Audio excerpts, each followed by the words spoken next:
புறம் வாழ்பவளே மாரியம்மாவும் தாழ்பணிந்து போற்றும் என்னை கண் பாரம்மா.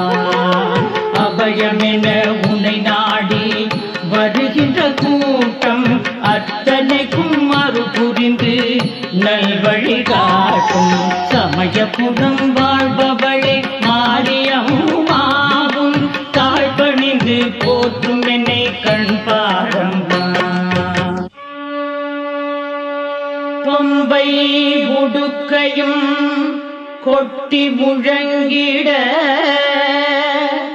பக்தர்கள் உள்ளத்தில் ஆனந்தம் பொங்கிட மங்கையர்கள் உன்னை கண்டு பணிந்திட மாறி உந்தன் அருள் பெற்று மகிழ்ந்திட